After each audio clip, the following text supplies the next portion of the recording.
اللہ رب العالمین نے مسلمانوں کو جو مذہب عطا فرمایا ہے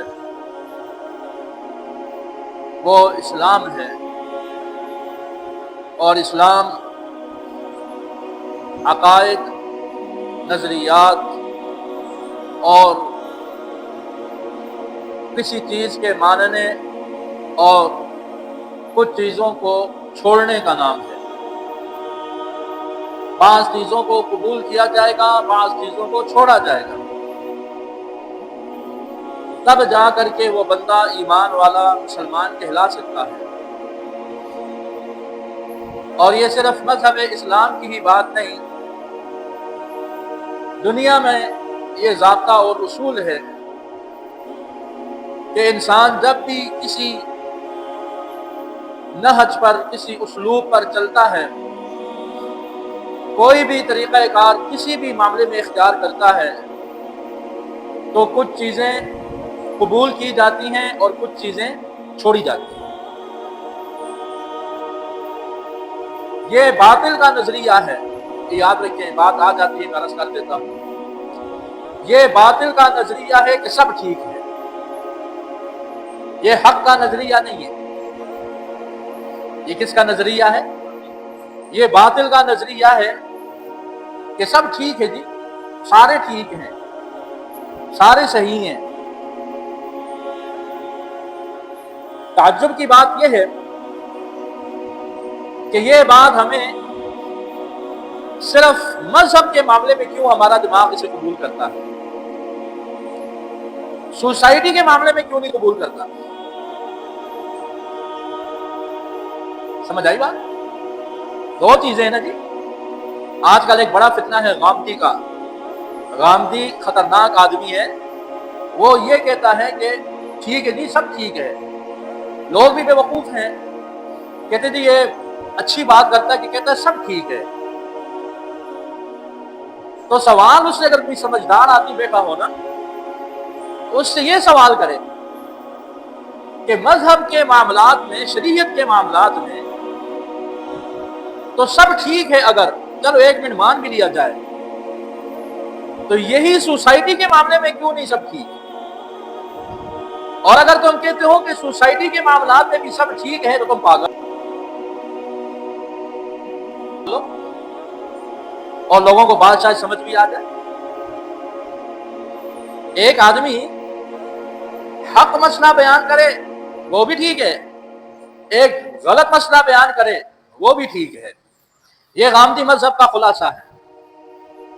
لیکن اگر اسے کوئی پکڑنے والا پکڑ کے یہ پوچھے، بھائی ایک محلے میں ایک آدمی ہے جو بڑا نیک ہے، متقی ہے، سب کے حقوق کا خیال کرتا ہے، اور اسی محلے میں ایک چور، ڈاکو اور اچکا بھی رہتا ہے، کیا یہ بھی سارے ٹھیک ہیں؟ پھر نہیں سمجھے بات؟ سوسائٹی کے معاملے میں بھی مان لو نا، سوسائٹی کے معاملے میں بھی قبول کر لو۔ ایک محلے میں 6 نیک آدمی ہیں، وہ بھی ٹھیک ہیں، 6 4 5 ڈاکو چورے لٹیرے ہیں، یہ بھی ٹھیک ہیں۔ اگر تو یہاں بھی تمہارا دماغ کہتا ہے ہاں بھائی بڑی اونچی بات ہے جی، یہ لڑائی کی بات نہیں کرتا لوگوں کے دماغوں میں یہ بڑی عجیب خلبلی ہے کہ یہ بھی لڑائی کی بات نہیں کرتا، تو لڑائی تو اتنی بھی نوزی بات ہے، یہ تو لڑائی ہوگی نہیں ہوگی نا۔ اگر ایک محلے میں اچھے برے سب کو آپ کس کیٹیگری میں لے آئے کہ سب ٹھیک ہے جی، آپ سے کوئی چور ناراض نہیں ہوگا۔ آپ چور کو بولو او جناب آپ بڑے اچھے آدمی ہیں جناب، آپ بڑے ٹھیک ٹھاک ہیں جی، لوگ ویسے ہی آپ کو برا بھلا کہتے ہیں، وہ چور آپ سے ناراض ہوگا یا خوش ہوگا؟ ایک ڈاکو ہے، آپ اسے کہتے ہیں لوگ ویسے ہی آپ کے پیچھے لگے رہتے ہیں جی، چوکیدار ویسے ہی شور ڈالتا رہتا ہے جی، آپ تو بڑے گڈ مین ہیں جناب، آپ بڑے اچھے آدمی ہیں، آپ رجل طیب آپ تو بڑے واہ جی واہ، تو وہ آپ سے تو بڑا خوش ہوگا۔ یہی حال ہے جب یہ کہا جاتا ہے کہ دین کا چور، دین کا ڈاکو، مذہب کا ڈاکو، عقیدے اور نظریے کا ڈاکو، جو لوگوں کے ایمان پہ ڈاکہ ڈال رہے ہیں، ان پہ گرفت کی جائے، یہاں لوگوں کو پتہ نہیں کیا تکلیف شروع ہو جاتی ہے کہ نہیں جی نہیں، کچھ نہ کہو کچھ نہ کہو، اور پھر غامدی جیسے لوگ اور ایسے وہ لوگوں کو الو بنا کے ساتھ لے جاتے ہیں کہ ہاں بھائی سب ٹھیک ہے۔ ایسا نہیں ہے، ایسا ہرگز بھی نہیں ہے۔ مال کا چور، مال کا ڈاکو، چپل چرانے والا، آپ کے 1000 لاکھ 2 لاکھ اربوں چرانے والا، یقین جانیے وہ اتنا بڑا چور نہیں ہے جتنا بڑا ایمان کا چور آپ کا چور ہے۔ ایک آدمی پورا ملک چرا کر ڈال دے، حقیقت میں وہ اتنا بڑا ڈاکو نہیں ہے جتنا بڑا ڈاکو ایمان کا ڈاکو ہے۔ اب جب لوگوں میں یہ شعور اگر آ گیا نا کہ جی یہ جو پیسے کا مال کا چور ہے، اسے اچھا کہنے والا تو اچھا آدمی نہیں، ضرور یہ اس کے ساتھ ملا ہوا ہے، ایسا ہی ہوگا نا جی۔ ایک چور ہے نا، سب کو پتا ہے، اور ایک آدمی کہتا ہے نہیں جی نہیں، محلے والے ویسے ہی کہتے ہیں، فلاں آدمی ویسے ہی کہتا ہے، چوکیدار ویسے ہی چور ڈالتا ہے، یہ ایسا کوئی نہیں ہے۔ عقل مند آدمی سمجھ جائے گا کہ یہ بھی اس کے ساتھ ملا ہوا ہے۔ تو پھر جو ایمان کے ڈاکو کو کہے کہ یہ بھی ٹھیک ہے، ایمان کے چور کو کہے کہ یہ بھی ٹھیک ہے، تو پھر میرے خیال میں اہل دانش کو سمجھ جانا چاہیے کہ یہ شخص بھی ہمارے ایمان اور ہمارے اس کا ڈاکو ہے، عقیدے کا، ہمارے مذہب کا، ہمارے نظریات کا، یہ بھی ڈاکو ہے اور یہ بھی ڈاکہ ڈال رہا ہے۔ مہاراج یہ تو تمہید میں بات گزر گئی، آج جس موضوع میں عرض کرنا چاہتا ہوں وہ یاد رکھیے کہ شریعت یہ چیز کبھی بھی نہیں کہتی کہ سب ٹھیک ہے۔ ہاں، جو ٹھیک ہے اس کو اپناؤ، اس کو اختیار کیجیے، اور جو غلط ہے اس کو چھوڑیے۔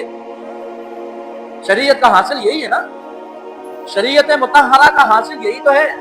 وہ نظریات ہوں، عقائد ہوں، اعمال ہوں، معاملات ہوں، اخلاقیات ہوں، جتنی بھی چیزیں ہیں ان میں جو کیا ہے، خذ ما صفا، جو صحیح ہے وہ لو، اور دع ما قدر، اور جو ملمہ سازی ہے، خلط پلٹ ہو گیا ہے وہ چھوڑ دو۔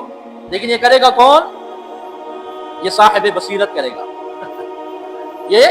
یہ کام صاحب بصیرت کا ہے۔ اہل بصیرت ہی سمجھتے ہیں کہ کیا میں نے لینا ہے اور کیا میں نے چھوڑنا ہے۔ ہماری شریعت میں کیونکہ خیر سے ذی الحجہ جا رہا ہے نا، اور اس حوالے سے آگے محرم بھی آ رہے ہیں، چند ایک موضوع میں شروع کرتا ہوں۔ یاد رکھیے ہماری شریعت مطہرہ میں ایمانیات کے لیے بہت سے ضابطے ہیں، اور ان میں ایک بہت عظیم ضابطہ اور بہت بڑا اصول اور عقیدہ وہ حضرات صحابہ کرام رضوان اللہ علیہم اجمعین سے محبت، عقیدت اور ان کے فضل اور احسان کو دل کی گہرائیوں میں جگہ دینا ہے۔ اگر اس میں ذرہ برابر کمی ہے، ذرہ برابر کسی بھی صحابی رسول صلی اللہ علیہ وسلم کے بارے میں، تو وہ شخص ہزاروں حج کرے، کروڑوں نمازیں پڑھے، اربوں صدقہ خیرات دے، اللہ کے ہاں کچھ بھی قابل قبول نہیں کہ اس کا ایمان ہی قابل قبول۔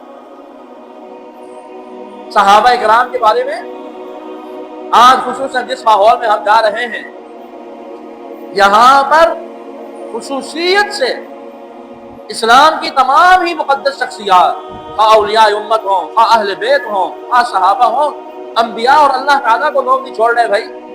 صحابہ کرام کا بڑا مقام ہے، یاد رکھیے۔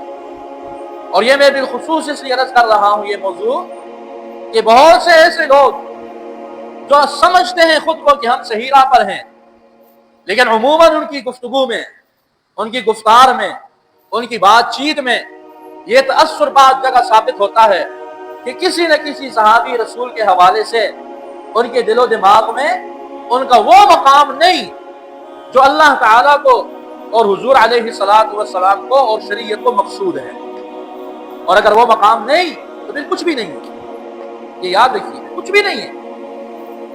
پھر وہ نام کا بھلے سے دعوے کرے، نام کا بے شک خود کو مسلمان کہا ہے، جو مرضی یہ کہے، پھر یہ میری بات نہیں ہے، پھر جس ذات بابرکات پر ایمان لانے کا وہ مدعی ہے نا، انہی کی نظروں میں اس کا ایمان سے کوئی لینا دینا نہیں۔